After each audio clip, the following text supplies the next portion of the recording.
Welcome to another episode of Failing to Success. I'm your host, Chad Kaleky with Cosmic Design. Today on the show, we have Jon Leland. His company is called Bridges, and he helps people unlock their video mojo.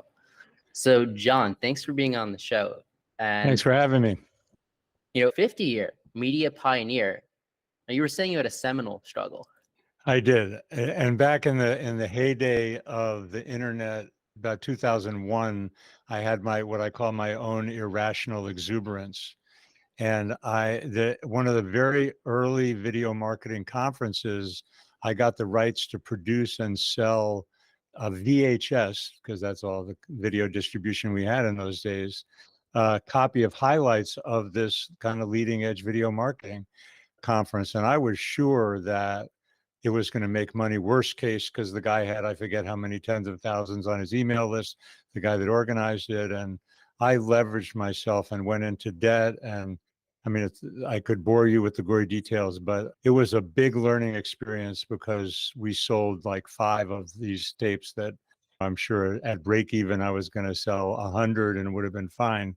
But it was a big disaster. It was a huge learning experience and kind of woke me up to the whole importance of of financial clarity, of knowing your financial numbers, tracking your financial numbers, making sure that what you do in business is profitable. So it was a humbling experience if ever there was one. So what did you do differently in your next venture? I've gone a lot slower, and I've definitely managed my expenses much more consciously, not overextending, kind of building organically. I'm a big fan of bootstrapping versus raising capital. So I would say that I just operate a whole lot more conservatively from a financial point of view. I still take risks, but the risks are creative ones that aren't going to bankrupt me, so to speak. So we were talking earlier about that radio show that you did early days. Can you tell us about that? Yeah, I've been a media pioneer legitimately for about 50 years, going all the way back to 1971. I started what, to my knowledge, is the first ever narrowcast radio network. In other words, in today's world, I call it microcasting versus narrowcasting, because anybody can have a YouTube channel, so anybody can become a broadcaster. But in those days, there was 3 main radio networks and a couple regional things. But it was in the heyday of the anti-Vietnam War movement. And I started a radio network putting together the Pacifica stations like WBAI in New York and KPFK in LA, KPFA here in the Bay Area, and FM rock stations. So I had WBCN in Boston and KSAN in San Francisco. And we did a feed from Washington, D.C. of basically anti-war news. And we had college campuses all over the country feeding in their reports of what was happening in the demonstrations on their campuses as we all kind of gathered together to stop the war. But it was that was my first immediate innovation project, because there had never been a radio network like that at that time. So it was fun. It was an exciting time and something I'm proud of. Yeah, It's really, sorry, go ahead. Go for it. Well, I mean, it's just amazing to have experience watching the whole media universe evolve. Another accomplishment that I'm really proud of is working for the Hunger Project back in the 80s. And they did really global distribution of an educational video we did about the difference between famine and chronic persistent hunger. But that kind of distribution barely existed in those days. It was really, again, a grassroots movement of people taking the media into their own hands. I've had a professional relationship with a guy named Scoop Nisker, who worked at KSAN back in the day. And Scoop was famous for saying, if you don't like the news, go out and make some of your own. And now we really have, I mean, I'm talking to you through my iPhone camera. We have the ability in our pockets to all produce our own movies, to make our own news. Important issues are being raised by people using their iPhones, not the least of which, of course, is police violence, but many other examples, like the train wreck in Pennsylvania. That would not have come to national attention were it not for people on the ground using their mobile phones to show what was really happening in their community. So keep making your own media, people. I know you're big on changing your media style with the times. So what are you putting energy into these days? Two things really. TikTok is really kind of still number one. I got into it because I saw that it was an opportunity to really grow an audience, to build community, to make connections with people. The line that you used at the beginning about helping people ignite their video mojo, that's the name of my vodcast. And that waking up to the power of a personal connection is happening through video all over the place, but TikTok in particular. I've kind of doubled down and been much more consistent about it this year in 2023. And I started the year at about 1,000 followers on TikTok, and now I'm over 7,000. And I'm currently putting energy into growing my YouTube channel and kind of reformatting it and looking at what's different between making a video for YouTube versus making a TikTok. They're really different mediums, but I feel like as the video mojo guy, I should be visible and kind of trying to demonstrate, walk my talk on all those channels. What's been your strategy on TikTok? Have fun, I think, is the main thing.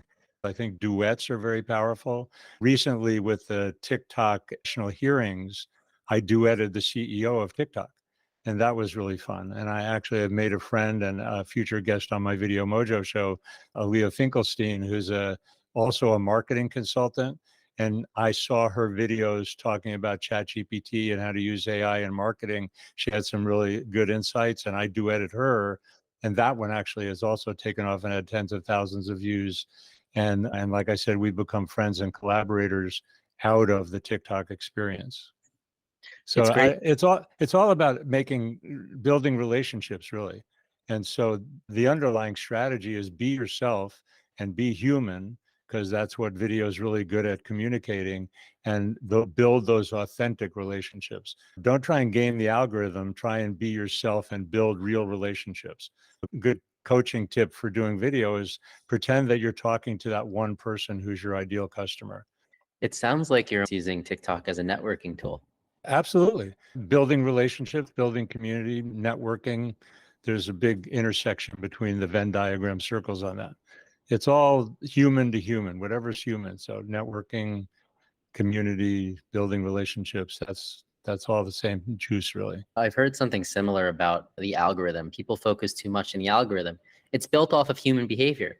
So create content that appeals to human behavior, and you don't have to worry about an algorithm. We're singing the same song there in harmony. I think that one of the underlying cultural foundations of what's going on with social media, TikTok in particular, is that people's bullshit meters are at an all-time high in terms of their sensitivity. So if you're pitching, selling, trying to manipulate, gaming the algorithm, I think you're shooting yourself in the foot. There is no substitute for real authenticity and humanity, if you will.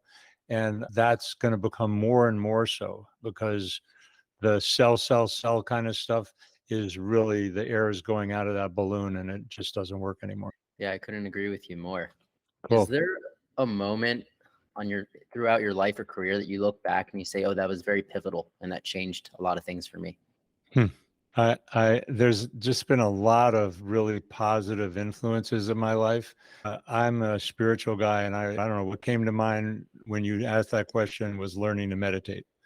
Having the ability to connect inside and develop my intuition, I think, is probably the most important pivot that ever happened to me in my life. And I now, in terms of Video Mojo, another thing that I say is follow the juice. My experience of the flow of spiritual energy, whatever word you want to put on it, I like to call it the juice. And I think that I intuitively get guidance of, this has juice, this doesn't. But when something lights me up, that's how I got into TikTok. That's my biggest strategy in TikTok, is look for what lights me up and share that. What was it that pushed you into learning about meditation and practicing? Well, again, we'll go back. I would have to go back to the 70s. I mean, I was influenced by the Beatles, going to learn transcendental meditation, and Ram Dass, and it was part of the culture that I grew up in my 20s. And so I actually went to India and I found a meditation teacher named Baba Muktananda, and I was in his ashram for a while and was his sound man on the world tour for a while. So that was the entry. But the first one was transcendental meditation. My big sister Ginny got me to come to New York and said, "You got to come do this. This is important." So I owe it all to my big sister. And through stressful times in your life, that's helped you push through? Yeah, I wouldn't say push through. It's helped me let go. I think that the kind of basic Buddhist philosophy is that you suffer when you get attached. And if you can not be attached and just kind of do your best one step at a time, be patient. I think it's helped me be a little more patient and kind of like aware of what's going on as opposed to trying to make something happen. Your theme about failing, every time where I've tried to push and make something happen, that's when I've gotten myself into trouble. When I allow the universe to kind of talk to me and lead me, that's the most satisfying stuff. Do you have a story of when the universe led you? I'm sure there are, but I mean, I just would bring it to the present moment. And like for me, there's a certain courage, and it's a modern day shift for me to talk about following the juice, for example. It's like I used to be much more businessy. I'm going to help you make a profit, the ROI, the funnel, and all those kind of strategies, which have a validity. It isn't like they're not meaningful, but I'm following the juice in being more myself and playing on TikTok. And last year I did an online program I called the Video Mojo Creativity Sandbox. And it was a group event to help people nurture their creative expression. And those are all recent examples of I'm following the juice. I mean, we're being vulnerable here about our failures. I'll be vulnerable and say I'm 75 years old. I have to be in order to be talking about starting a radio network in 1971. And I'm feeling more alive and more engaged than ever.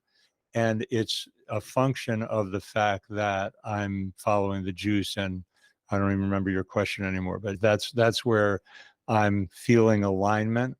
And I'm there. Obviously, I don't have a million years left, so I want to try and make whatever I do be as valuable as possible, be as useful to other people as possible, and let the rest take care of itself. I think it's great that you're doing TikTok and really getting into it. I want to blow up your TikTok channel.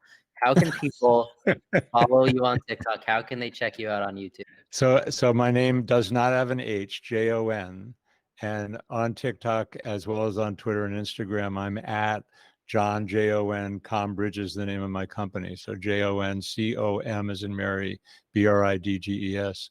And I'd love to meet you, love to hear from you. And thank you so much for that support. Yeah, it's a fun environment. And I talk about Video Mojo as a kind of creative play. And I think we all need more creative play in our lives. So let's play together. I'd love to hear from you. Yeah, that's a good point. So thank you, Jon, for being on the show. And thank you, everybody, for listening to another episode of Failing to Success. I'm your host, Chad Kaleky with Cosmic Design. Make sure to like, comment, and subscribe for more great content, and we'll see you next time.